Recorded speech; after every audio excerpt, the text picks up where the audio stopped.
तैयारियों के दौरान कुछ बड़ी गलतियाँ जो स्टूडेंट्स होते हैं, तो जो प्रारंभिक दौर से गुजर रहे हैं या बाद के दौर में भी हैं या मध्यावधि दौरान में हैं या फिर अंतिम चरणों में हैं, अपने तैयारी के पूरी होने के अंतिम चरणों में हैं, उनमें से क्या होता है कि कई लोग जो होते हैं कई गलतियां कर बैठते हैं और जिनका खामियाजा भुगतना पड़ता है।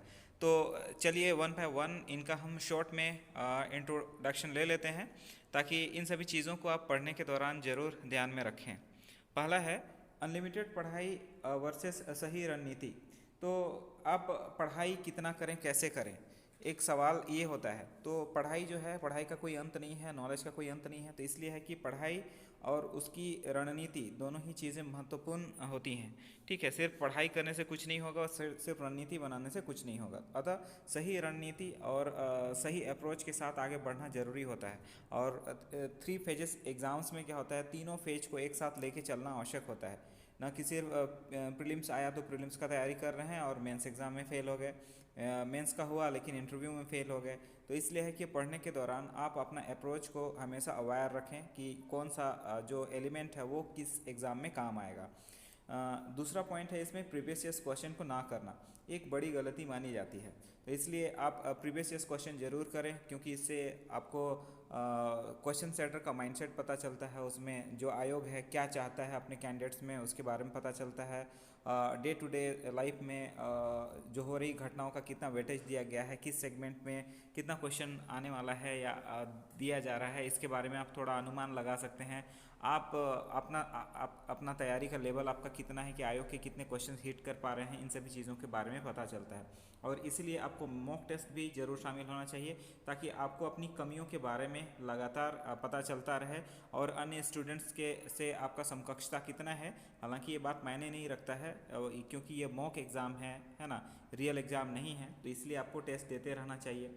स्टडी और रिवीजन के बीच में एक तालमेल होना ज़रूरी है। सिर्फ स्टडी करने से कुछ नहीं होगा, है ना। इसलिए है क्या कि स्टडी करने के दौरान रिवीजन करने के लिए कुछ फुट नोट्स, आजकल माइंड मैप्स का प्रचलन है। आप हिंदी मीडियम या इंग्लिश मीडियम, ये सभी मीडियम्स वाले जो इंपॉर्टेंट पॉइंट्स होते हैं उनको सॉफ्टवेयर के थ्रू से आपके ऐप वगैरह आएगा, माइंड मैप के बहुत सारे ऐप्स आते हैं। उन ऐप में आप उनको शॉर्ट नोट्स, फुट नोट्स जो है वो पहले छोटे छोटे कॉपियों में लिखा जाता था, अब माइंड मैप बना के रखा जाता है। तो रिवीजन करने के लिए, क्योंकि दिमागी प्रवृत्ति ऐसा होता है, वो भूलना स्वाभाविक होता है कि आप पढ़ने के दौरान सभी चीज़ों को हमेशा आप याद नहीं रख सकते हैं, इसलिए उनको रिवीजन करना बहुत ज़रूरी है। तो इसलिए स्टडी जितना ज़रूरी है उतना ही ज़रूरी टॉपिक्स का रिवीजन करना भी है, इस बात को ध्यान रखना है।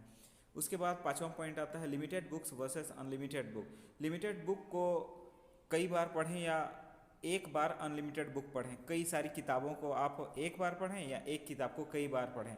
तो जाहिर सा बात है कि आपको कुछ ऑथेंटिक बुक्स का चुनाव करना है, क्योंकि आप सीनियर्स के पास राय लेने के लिए जाइएगा तो प्रत्येक सीनियर अलग अलग बुक्स से इन्फ्लुएंस होगा और अलग अलग राय देगा। तो इसलिए है क्या कि ऑन एंड ओवर जो कॉमन बुक है ना, और लिमिटेड बुक्स को ही आपको प्रेफर करना है। उसके साथ साथ आता है 6 पॉइंट में टाइम मैनेजमेंट। ठीक है, इसमें हम देखते हैं हार्ड थिंक फर्स्ट वाला रूल लागू होता है। कठिन चीज़ों को शुरुआती दौर में ही आप कर लें, और टाइम मैनेजमेंट आपका सशक्त होना चाहिए, क्योंकि प्रत्येक कैंडिडेट को 12 घंटा का ही समय मिलेगा। 12 घंटा आप एक्स्ट्रा करिकुलम, सोने और अतिरिक्त कार्यों के लिए आप व्यतीत करेंगे। इसलिए टाइम मैनेजमेंट का बेहतर होना बहुत ही आवश्यक है, और आपका जो है वो काम करने का शैली ही आपको अन्यों से आगे ले जाएगा। इस बात को आपको ध्यान रखना पड़ेगा। इसके साथ साथ है एनसीईआरटी बुक्स। तैयारी के दौरान एनसीईआरटी बुक्स बहुत ज़रूरी होता है, क्योंकि ये बेसिक अंडरस्टैंडिंग, आपका लैंग्वेज का स्किल है, आपका जो ऑथेंटिक इन्फॉर्मेशन है, ये सभी चीज़ों के लिए जाना जाता है। और जो भी क्वेश्चंस आते हैं, ट्रेडिशनल परंपरागत क्वेश्चन आते हैं या मॉडर्न क्वेश्चन भी आते हैं, वो कहीं ना कहीं इससे लिंक्ड होंगे और इससे जुड़े हुए होंगे। इसलिए एनसीईआरटी बुक्स को ज़रूर स्टडी करना चाहिए। उसके साथ साथ न्यूज़पेपर, ये day to day active life में हो रही घटनाओं के बारे में आपको बताता है, अवेयरनेस बढ़ाता है, चीज़ों के बारे में आपकी कनेक्टिविटी बढ़िया होगी। ठीक है, इसलिए इस न्यूज़पेपर 1 से 2 घंटा ज़रूर पढ़ना चाहिए। सिलेबस को देखना एक बेहतरीन चीज़ होता है, क्योंकि बिना सिलेबस का अगर आपको पढ़ना है, ये तो मालूम है, लेकिन क्या पढ़ना है अगर यही मालूम नहीं है तो आप पढ़ेंगे क्या।